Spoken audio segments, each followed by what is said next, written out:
সুপ্রভাত।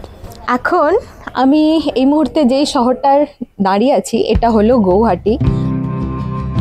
গৌহাটি আসাম এবং north east ইন্ডিয়ার সব থেকে বড় শহর। Gateway to north east India বলেও পরিচিত এই শহর, যার উত্তর দিক দিয়ে বয়ে চলেছে ব্রহ্মপুত্র নদ। আমরা কালকে সকালেই গৌহাটি এসে পৌঁছেছি সরাইঘাট এক্সপ্রেসে করে। হাওড়া থেকে 4:50-এর সরাইঘাট এক্সপ্রেস ধরে সূর্যাস্ত দেখতে দেখতে এক রাত ট্রেনেই কাটালাম। তারপর দিন যখন ঘুম থেকে উঠলাম, দুদিকেই দেখা গেল পাহাড় আর জঙ্গল, আর কিছুটা এগোতেই ক্রস করে ফেললাম ব্রহ্মপুত্র নদী। সকাল 10:30টার মধ্যে পৌঁছে গেলাম গৌহাটি স্টেশনে। এখান থেকে এবার সবার আগে হোটেলে যাওয়ার পালা। স্টেশন চত্বর থেকে বেরিয়ে সামনেই পড়বে পল্টন বাজার, যেটা এখানকার খুব জমজমাট একটা জায়গা। আর আরো বেশ কিছুটা এগিয়ে গেলে আমরা পৌঁছলাম 6 মাইল, যেখানে রয়েছে আমাদের আজকের হোটেল। হোটেলে ফিরে খুব বেশিক্ষণ সময় ওয়েস্ট না করে আমরা লাঞ্চ করেই সরাসরি বেরিয়ে পড়লাম গৌহাটির কামাখ্যা মন্দির দর্শন করতে।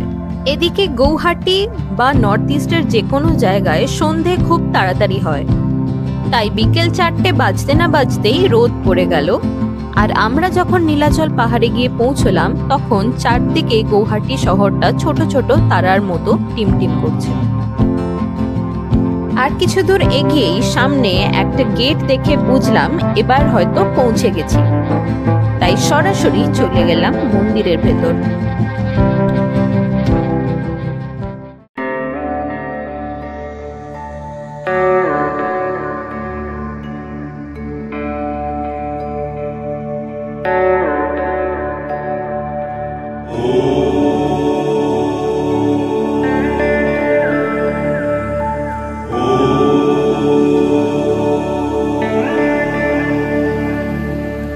আমরা আজকে এসে পৌঁছেছি গৌহাটি, আর আমার পিছনে এটা হচ্ছে কামাখ্যা টেম্পল।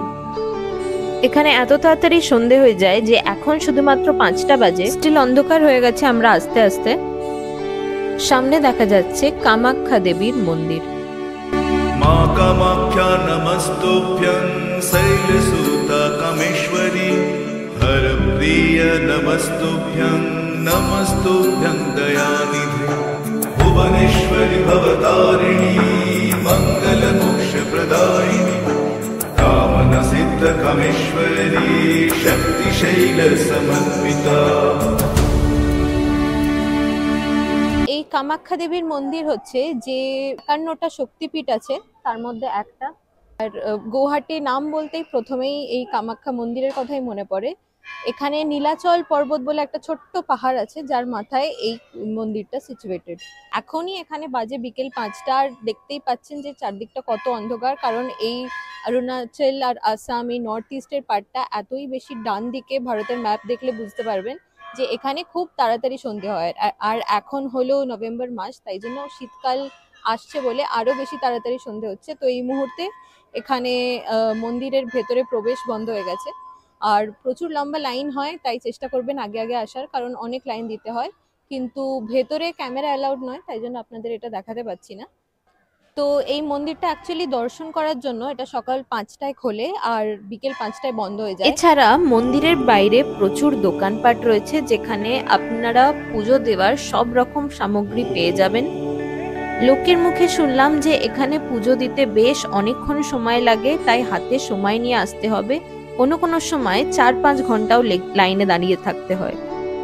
মন্দির দর্শনের পর আমাদের টিম রোডিসের পক্ষ থেকে তোলা হলো একটা গ্রুপ ফটো, আর এরপর কাল থেকে আমরা যাব টুয়ার্ডস অরুণাচল প্রদেশ। কামাখ্যা মন্দিরের এই ছোট্ট ভিডিওটা আপনাদের ভালো লেগে থাকলে চ্যানেলটিকে সাবস্ক্রাইব করে সহযোগিতা করবেন, আর ভিডিওটি তাদের সাথে শেয়ার করবেন যারা কামাখ্যা মন্দির আসার কথা ভাবছেন। মন্দির দর্শনের পর ইচ্ছে হলো কিছুটা স্ট্রিট ফুড ট্রাই করে দেখতে। আসামে এসে এখন আমরা এখানে ওয়াই চাট আর এখানে দই ফুচকা ট্রাই করছি। এটা হলো ওয়াই চাট। এখানে এরা চামচও দেয় না, কাগজ দেয়। অলসো এখানে দই ফুচকা তো পাওয়া যাচ্ছে না, সো আমরা নিজেরা দোকান থেকে দই কিনে এনে দিয়েছি, আর এখন দই ফুচকা বানাচ্ছে। আমাদের দুই দিয়ে হাতে উঠে গেছে। হ্যালো অন্বেষর। Level of dedication. দই ফুচকা খাওয়ার জন্য দোকান থেকে দই কিনে এনে ফুচকা বানানো হয়েছে। এরপর চলে গেলাম লোকাল মিষ্টির দোকানে কিছু মিষ্টি ট্রাই করে দেখতে। এটা ট্রাই করছি মধুর মালাই আর এই কোকোনাট রসমালাই। আচ্ছা দোকানটার নাম মাখন ভোগ আর এটা মধুর মালাই, দেখতে খুব সুন্দর। আর এখানকার সব থেকে ফেমাস আইটেম হচ্ছে এই কোকোনাট রসমালাইটা, যেটা ট্রাই করব। পরের পর্বে আমরা আসাম থেকে বেরিয়ে অরুণাচল প্রদেশে প্রবেশ করব। রাস্তায় দেখে নেব ভারতের সবথেকে বড় শিবলিঙ্গ। তারপর নামেরি জঙ্গল ক্রস করার পর আমাদের দেখা হবে একটা নদীর সাথে। নদীর নামটা না হয় নেক্সট এপিসোডেই বলবো। দেখা হচ্ছে খুব শীঘ্রই। Stay tuned and good bye.